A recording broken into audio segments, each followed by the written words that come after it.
Good morning. O God, who wonderfully created and yet more wonderfully restored the dignity of human nature, grant that we may share the divine life of him who humbled himself to share our humanity, your Son, Jesus Christ. Amen. Welcome to the Church of the Holy Trinity in Juneau, Alaska. This is the second Sunday of Christmas, and it is the 10th day of Christmas. 10 Lords a-leaping. Merry Christmas. We are at the beginning of a new year of hope. But today, those 10 Lords are still leaping outside in the snow with strict social distancing. We can imagine the promised land, but we're not there yet. We can see it on the wind-swept summits, and we can hear it in the wind. How dear to me is your dwelling, O Lord of hosts. My soul has a desire and longing for the courts of the Lord, and my heart and my flesh rejoice in the living God. The sparrow has found her a house, and the swallow a nest where she may lay her young by the side of your altars, O Lord of hosts, my King and my God. This lovely Psalm, number 84, reminds that the dwelling of the Lord is in all the life of creation. Together with the sparrow and the swallow, we are happy, whose hearts are set on the pilgrim's way. Even when we nest and shelter up, we remain pilgrims. Our hearts climb from height to height, following the God of gods who will reveal himself in Zion, walking the way of Jesus, the way of love.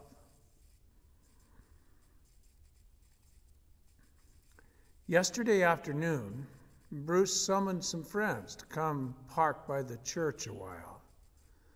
The objective was to suss out a new technology he has acquired.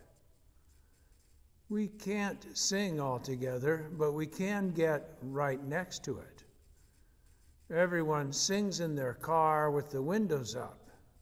Each has a microphone that transmits a low-power UHF signal to a mixing board, where everything is combined and broadcast back as a low-power VHF FM signal you can tune on a car radio if you're nearby.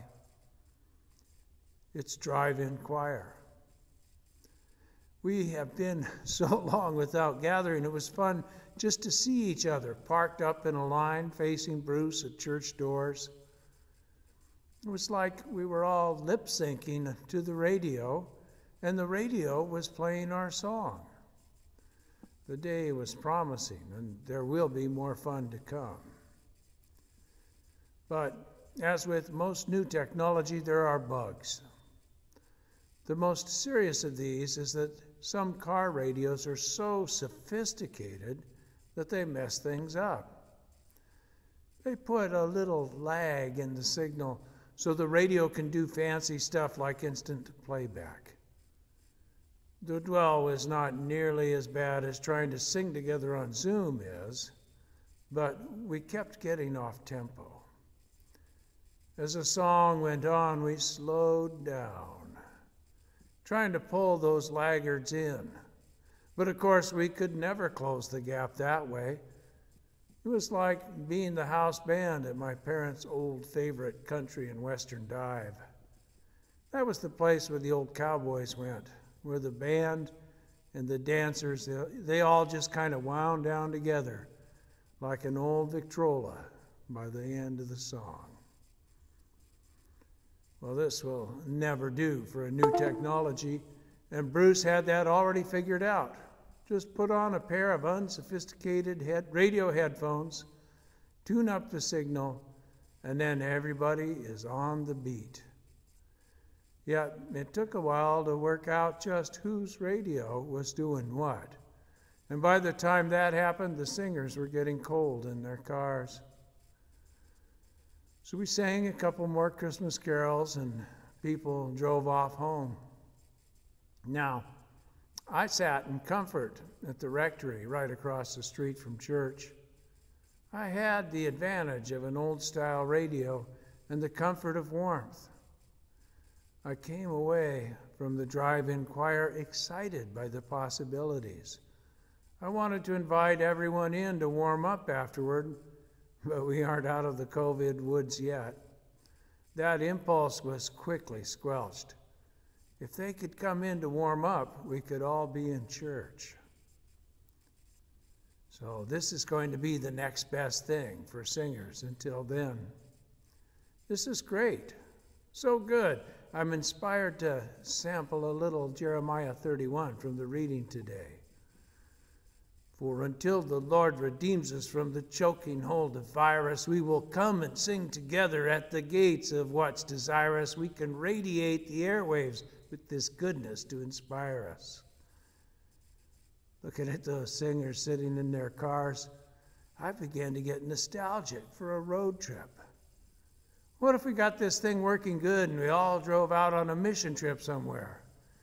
Well, if we could catch a ferry, we could be going down the road, singing hymns and gospel, broadcasting to all the cars and little towns along the way. And then I wondered, when the wise men from the east came riding down the road following that star, what did they sing? When they pulled up at night to make camp, then Jeremiah did the young women rejoice in the dance, and the young men and the old become merry.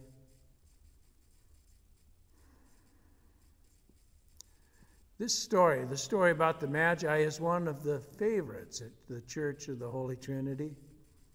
It's the third of three passages of the Gospel which are offered this Sunday in the lectionary. But no one here would even consider another. It seems that every member is selfless in this preference too. Each knows that it is the very favorite of some other, and who could bear to deny the other the pleasure? Now, for some, it's the opportunity to sing We Three Kings. For others, it is the splendor of the presence of the Magi. And for others, the generosity of their gifts. Then there is the wonder of ancient astronomical knowledge and the ruins that encode civilization from times immemorial. And there's so much else. Exotic animals, far places, night-blooming jasmine on fragrant desert nights in the oasis. Did you know? A new thought came to me. As familiar and beloved as it all is, I never appreciated until now how much this wonderful story is the very pattern of the evangelism and mission that are needed for our time. These wise beings walking in the way of Christ recognized him in the infant son of an impoverished refugee family. They shared the good news with everyone. They were wealthy and wise, and they humbly offered gifts that were chosen for his needs, not theirs. These were substantial gifts, expensive gifts, capable of sustaining the new family through difficulty that was sure to come. They gave generously, and they did not take anything from the encounter but their joy. They listened carefully to the urging of their hearts and avoided the corruptions of power and privilege, and then they left by another path for their own country. This story can teach us how to be generous and helpful and humble evangelists. We need to learn this now, when our dearest beliefs are stuck and sunk into the muck of demagoguery. We can make this an opportunity to put aside the swords of battle and the martial patterns of our ministry. We may take to heart the humility that follows recognition that we have been more often the minions of an imperial vanguard in our cross-cultural interactions than we have been friends. If we follow in the path of wise men who walked on the way of Christ, then will our eyes be opened. Then will we see in starlight and in dreams and in the burning sun what is so clearly described in the story. The dwelling of Christ is in all the life of creation. The sparrow and the swallow and the people are happy alongside one another and the altar, whose hearts are set on the pilgrim's way.